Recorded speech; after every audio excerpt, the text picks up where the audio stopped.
Bienvenidos, muy buenas noches. En esta nueva jornada hay hechos que han ocurrido y se agregan a la historia de Guatemala y el mundo. Somos Telediario y se los vamos a presentar. Hola. A continuación le presentamos Telediario Edición Estelar. Aquí están los titulares.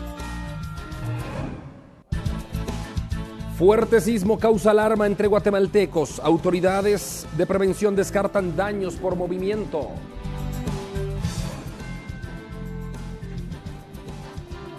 Comienza transfugismo en Congreso de la República. Algunos diputados electos abandonan partido líder para crear una nueva bancada. CSJ rechaza amparar de forma provisional a diputados electos a quienes Tribunal Supremo Electoral negó curul.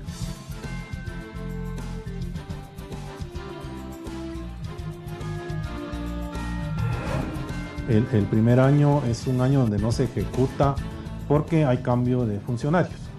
Y entonces la ejecución es más lenta.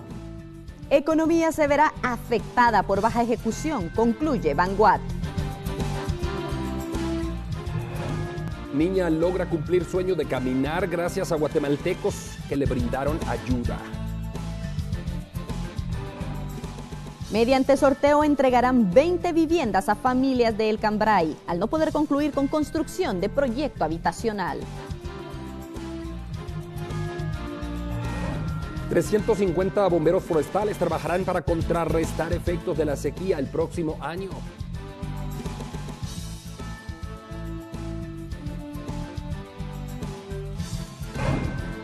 A un año de restaurar relación diplomática, Estados Unidos acuerdan abrir vuelos comerciales entre ambos países. Guastatoya cerca del campeonato al vencer a Antigua Guatemala en juego de ida.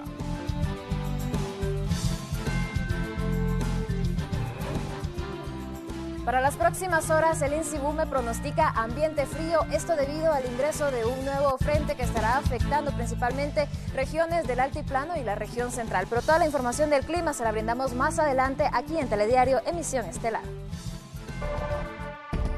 El transfugismo comenzó en el Congreso de la República. A pesar que todavía no han tomado posesión de su curul, varios diputados electos abandonaron las filas del partido líder para crear su propio bloque parlamentario. Pese a que no han asumido en la curul para la próxima legislatura, más de 20 diputados electos y reelectos por el partido líder en las recientes elecciones protagonizaron el primer acto de transfugismo y crearon una nueva bancada llamada Movimiento Pro Progresista, la cual pretende impulsar cambios en distintos sectores del país. Sin embargo, no se dieron detalles de cómo se desarrollarán. Tampoco se dieron a conocer los legisladores que integrarán la nueva bancada. Hoy queremos cumplirle a nuestro electorado y por eso estamos fundando este partido político, que somos más de 20 diputados los que vamos a estar en esta organización y que les voy a dar los nombres. Están el diputado Edgar Eduardo Montepeque, Eva Nicole Monte, Marco Fernando Yash, Julio Juárez, Manuel Giordano, José García, Óscar Quintanilla, José Alejandro de León, Julián Tezucún y Tezucún, Leonardo Camey, Gustavo Medrano, Marco Aurelio Pineda, Lauri Flanco, José Cutzal, Nery Samayoa, Dolores Beltrán, Óscar Corleto, Carla Martínez y José Arevalo. La nueva bancada tiene acercamientos con diputados de distintos partidos para su incorporación, según se indicó, y en las próximas horas sostendrán acercamientos con la sociedad civil para crear una agenda para el próximo año. Se descartó que el jefe de la bancada líder, Roberto Villate, y Salvador Valdizón se unan al movimiento, el cual se proyecta para ser un nuevo partido político a partir del próximo año. Telediario, información actual. Un nuevo revés recibieron los diputados electos que son señalados de no ser idóneos para ocupar su cargo. La Corte Suprema de Justicia rechazó ampararlos de forma provisional, por lo que se mantiene en firme la decisión del Tribunal Supremo Electoral de negarles la curul. La Corte Suprema de Justicia negó amparar de forma provisional a diputados del Congreso de la República que accionaron en contra de una resolución planteada por el Tribunal Supremo Electoral de no adjudicarles las curules. Esto por existir un proceso de antejuicio en su contra y otro caso de 3 personas que son contratistas del Estado. Por ello, según mencionaron algunos parlamentarios, estarán accionando ante la Corte de Constitucionalidad o, si es posible, que el caso trascienda a la Corte Interamericana de los Derechos Humanos. Los magistrados, en una sesión extraordinaria realizada este jueves, fue que tomaron esta decisión. Telediario, información actual.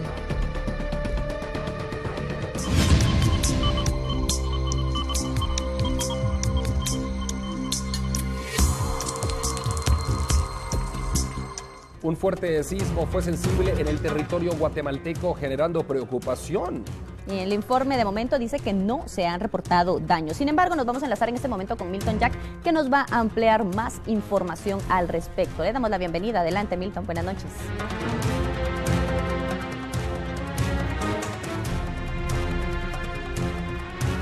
Andri y Vanessa, muy buenas noches para ustedes. Extendemos este saludo para cada uno de nuestros televidentes. Y es que tremendo susto nos llevamos esta tarde precisamente, ya que se registró un movimiento telúrico de 6.8 grados en la escala de Richter. Pero será la misma representante de la Coordinadora Nacional para la Reducción de Desastres Corred quien nos dé más detalles al respecto. Bueno, realmente el sismo que se reportó a través del INSIBUME, nos hemos informado, es de 6.8. Y realmente fue sensible en la parte suroccidente del país y la zona central. Sin embargo, a través de nuestros delegados en todo el territorio no se han reportado daños. Lo que sí recomendamos a la población es mantenerse atenta a los medios de comunicación y obviamente cualquier situación de inconveniente que tengan en su territorio que lo reporten. El 1566 está habilitado a las 24 horas del día. ¿Se ha registrado alguna réplica de magnitud que se registró? No, hasta el momento no hemos tenido réplicas. Sin embargo, se sigue monitoreando precisamente porque suelen darse liberaciones de energía posteriores a un evento de esta naturaleza. Y principalmente a la gente que se encuentra en el interior, mantener siempre la calma y estar siempre informado. ¿Qué departamentos fueron los más?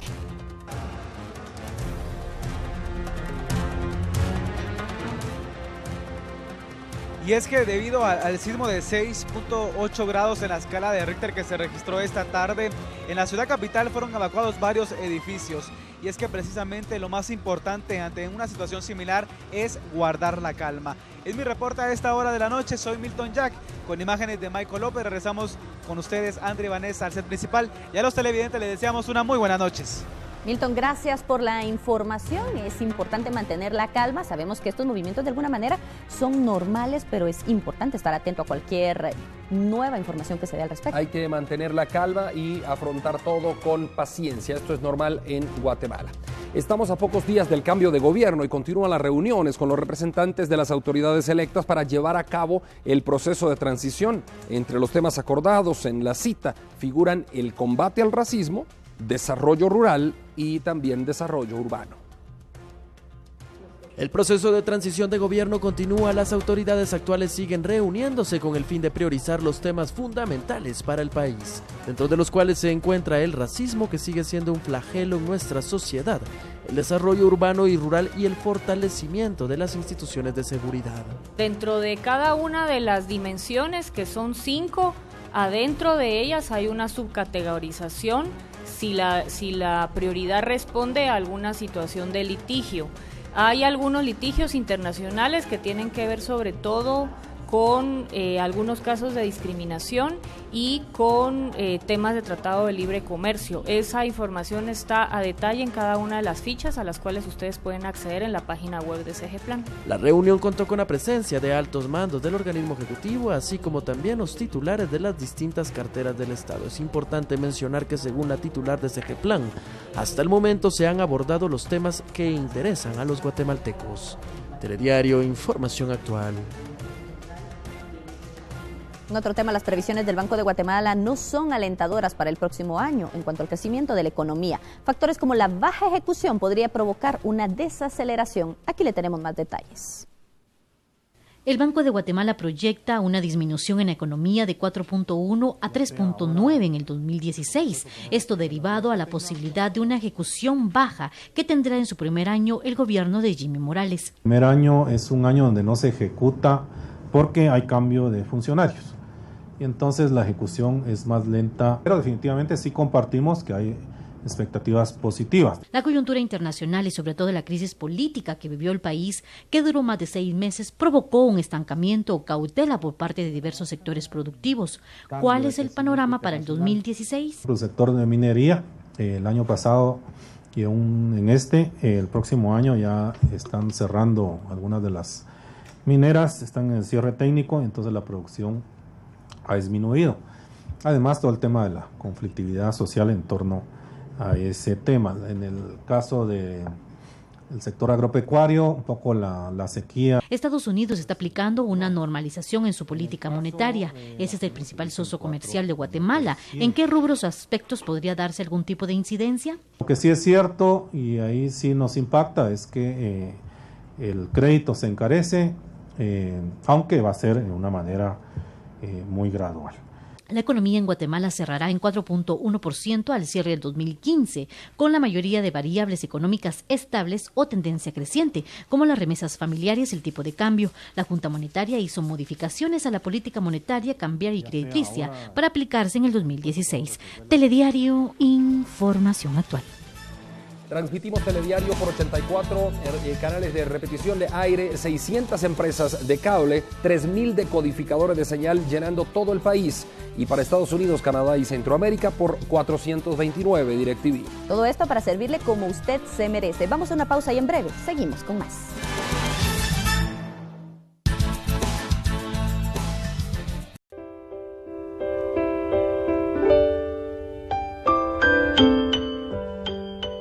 De regreso con más información, una niña de 10 años podrá hacer realidad su sueño de volver a caminar. Esto gracias a un grupo de guatemaltecos que se han reunido para brindarle una prótesis. Aquí le tenemos los detalles. Hace 2 semanas, Telediario le presentó la historia de Ingrid Roque, una niña que a los 8 años le fue detectado un tumor cancerígeno en su pierna izquierda, y para evitar que el mismo se expandiera, los médicos determinaron amputar el miembro. En esa oportunidad, ella pedía una prótesis para poder volver a caminar.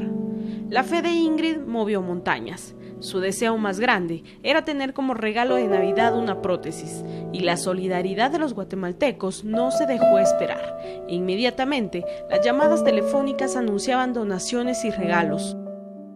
Quiero agradecer en nombre de ellos, ¿verdad?, esta aportación que se logró obtener para beneficio de Ingrid Yanilet, como también en parte para su hermano Freddy, ¿verdad?, que él pues está padeciendo de leucemia y creo que están en una situación bastante difícil.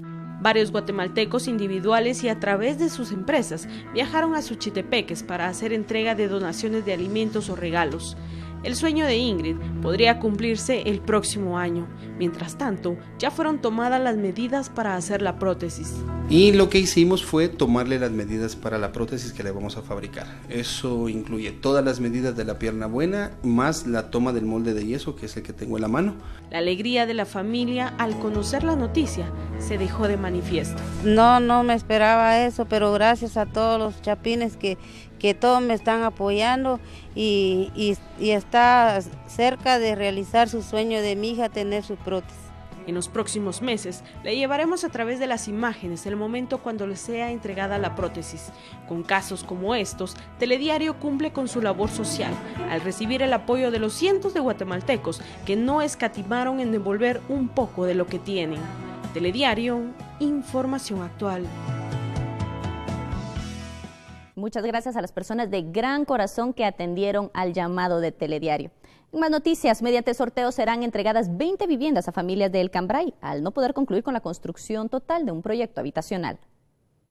Ante la incertidumbre que se ha generado por la entrega de viviendas para los damnificados de El Cambray, el Ministerio de la Defensa, una de las carteras encargadas del proyecto, ha anunciado que para la Navidad se entregará menos del 50% del proyecto debido a los retrasos en la aprobación de las licencias de construcción. Sería especular, pero nosotros estamos estimando que sean arriba de unas 20. ¿Para el 24? Para el 24, sí, 24 a las 11 de la mañana. Allá nos juntamos y estamos con todos los vecinos, ya cada quien con el número de casa que le va a corresponder, y pues ustedes van a ver el proyecto, si no va a estar terminado, pues sí va a estar muy avanzado.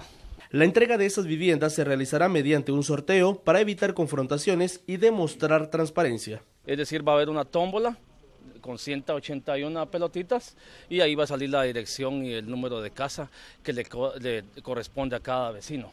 ese día lo que se espera es que el número de casa que coincida, pues ese va a ser al que se le entregue su casa el día 24. Según el jefe castrense, la entrega de todo el proyecto se estima para la primera quincena de enero. Telediario, información actual.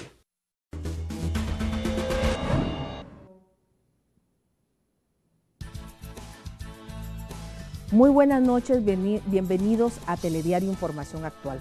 Como ustedes saben, hemos tenido semanas que le hemos dedicado a un tema especial de investigación en el transcurso de la semana y hemos tenido entrevistas especiales.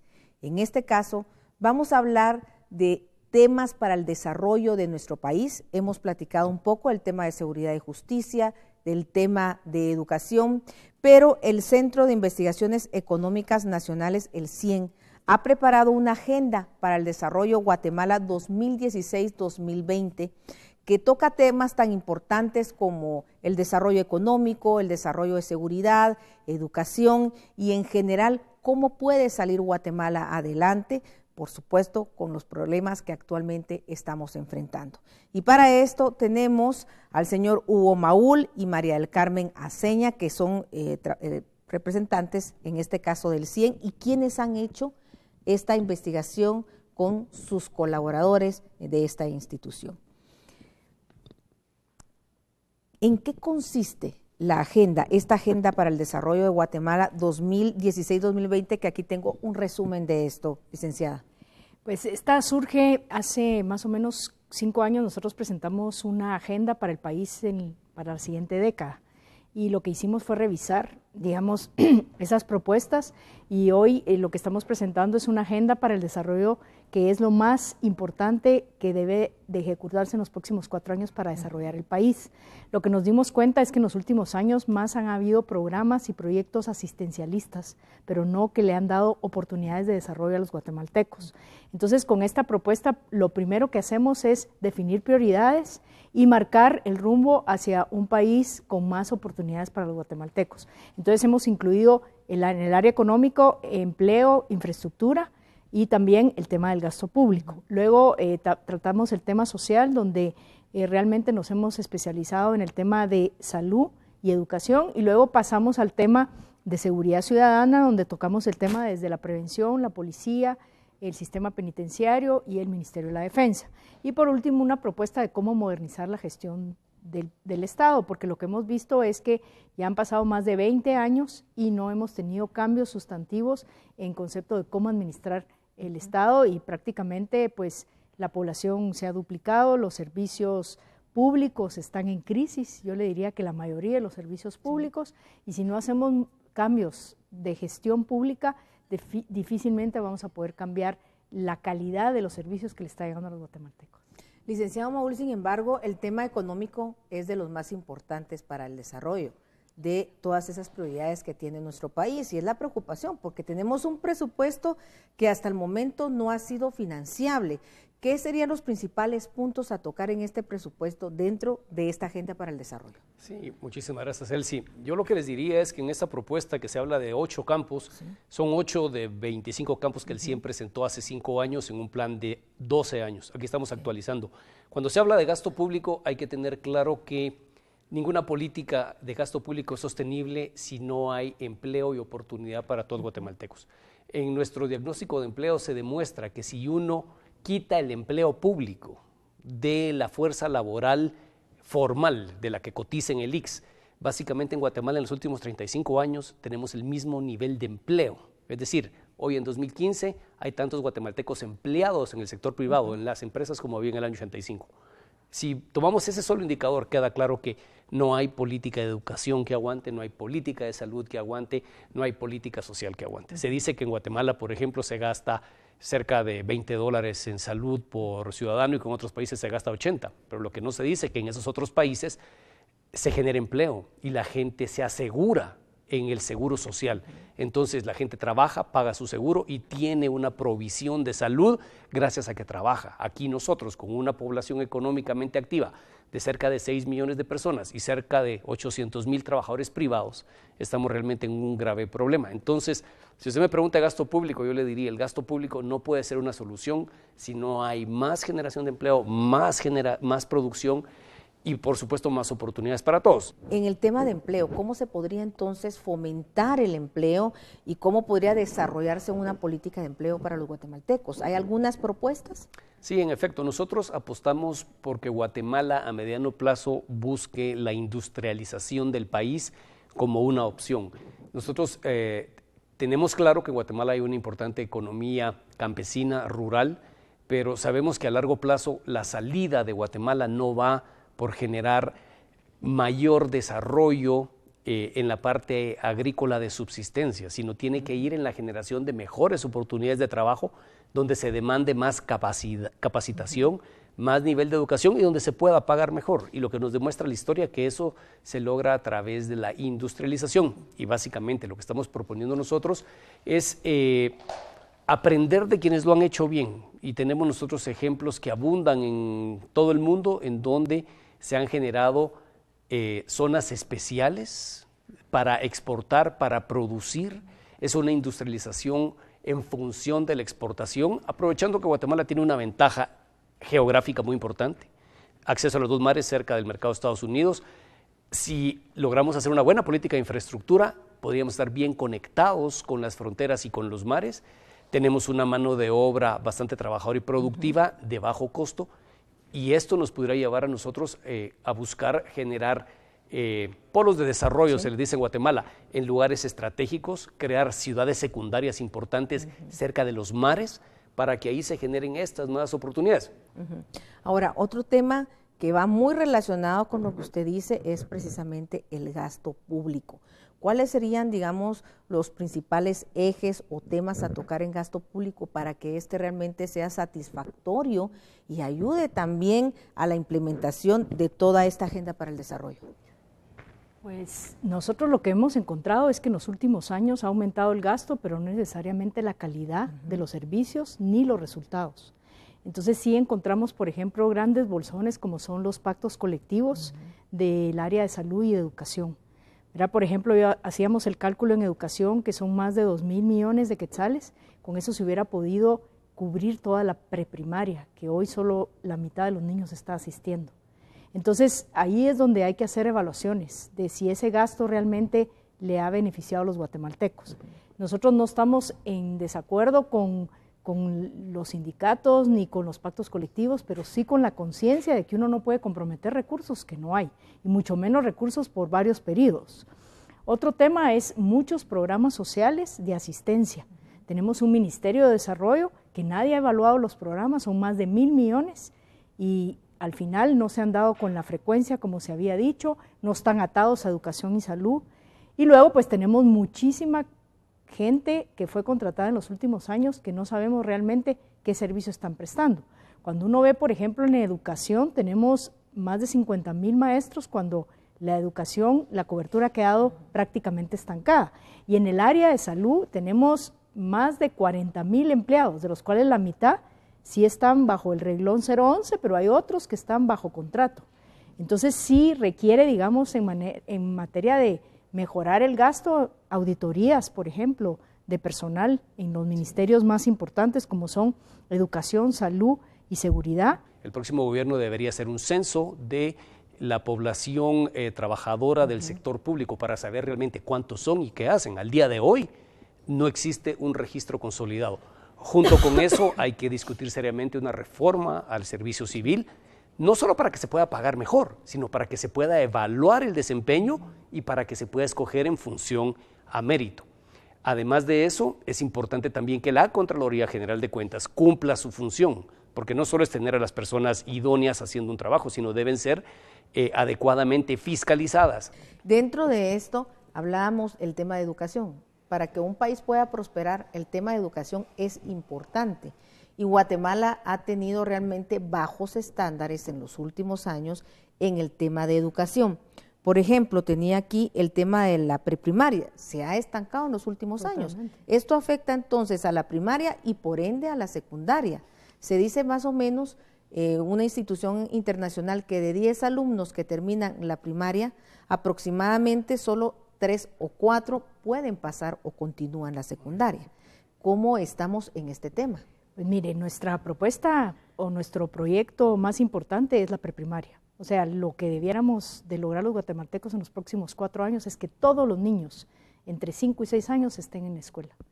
Ahora, ¿eso qué significa? Significa hacer una proyección del número de aulas que se requieren, de los maestros que hay que contratar y de los programas culturales hacia los padres y madres de familia para que desde muy pequeños los niños puedan asistir a la escuela. Y luego ir mejorando la eficiencia interna de la primaria, porque en la primaria todos los niños van. El problema es que no están aprendiendo.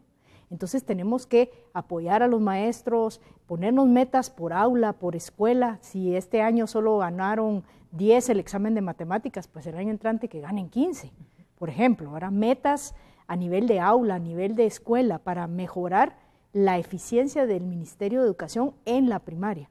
Y luego en la secundaria, pues nuestra propuesta es hacer un programa de becas para que la gente que tenga talento y las ganas de estudiar lo pueda hacer. Hoy solo el que tiene los recursos puede estudiar la secundaria. Y obviamente esto atarlo al empleo. Por ejemplo, ¿por qué no hacer un programa masivo de educación corta de unos 8 o 9 meses para call centers? ¿Qué significa eso? Un currículum sencillo donde usted aprende cierto tipo de valores, de cultura, cierto lenguaje, inglés y matemáticas. Y usted en 9 meses tiene cursos, gente graduándose con empleo. O sea, como carreras más técnicas, podríamos decir. Sí, más adaptadas al empleo. Estamos en el siglo XXI. Mire, con lo que podemos hacer informática, una de las propuestas que tenemos es la licitación de la 4G para poder realmente llevar internet a todas las aulas. En 4 años podríamos pensar en que cada niño puede tener su tablet. O sea, hay que soñar, pero realistamente, y se puede hacer, pero no más gasto superficial, no más gasto en favor de un partido político. Tenemos que ser eficientes, ¿verdad? Y ya para finalizar, quiere decir entonces, por lo que nos ha dicho la licenciada María del Carmen Aceña, que sí hay oportunidad en Guatemala en estos 4 años para salir adelante, licenciado Maúl. Definitivamente Guatemala tiene gravísimos problemas, pero sí con mano firme, con una decisión y sobre todo con un norte claro se pueden reformar las cosas y se pueden lograr victorias importantes en cada uno de estos campos: empleo, seguridad, educación, gestión pública, gasto público. Eso sí, el nuevo gobierno tendrá grandes retos y muy probablemente en estos últimos meses vayamos a ver problemas que no habíamos visto hace 6, que les tocará recibirlos como una papa caliente, pero otros gobiernos han pasado por esto y han logrado, al menos en finanzas públicas, salir adelante, pero lo importante es saber a dónde se va. Si no se sabe a dónde se va y se quiere quedar bien con todo el mundo, y sobre todo si no se tiene una idea clara de la integralidad del desarrollo, es receta para el fracaso. Así es. Queremos agradecer al licenciado Hugo Maúl, a la licenciada María del Carmen Aceña del CIEN por haber estado con nosotros con esta agenda para el desarrollo de Guatemala 2016-2020.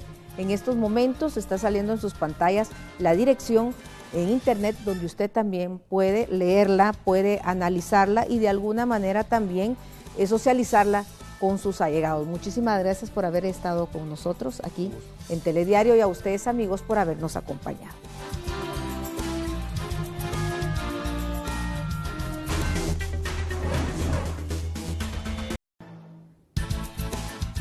Seguimos informando en Telediario. Existe preocupación por los efectos que podría generar la sequía en nuestro país. Y para atender cualquier emergencia fueron capacitados 350 bomberos forestales que estarán prestos para atender cualquier emergencia.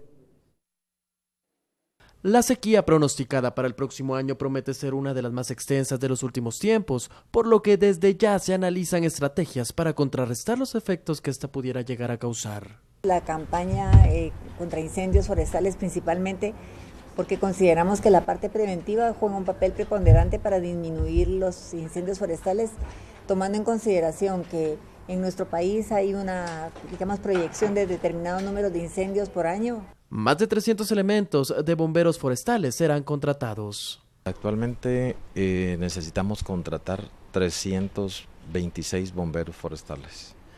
Y como decíamos anteriormente, necesitan primero la capacitación de los mismos para poder estar habilitados en el tema del ataque de los incendios.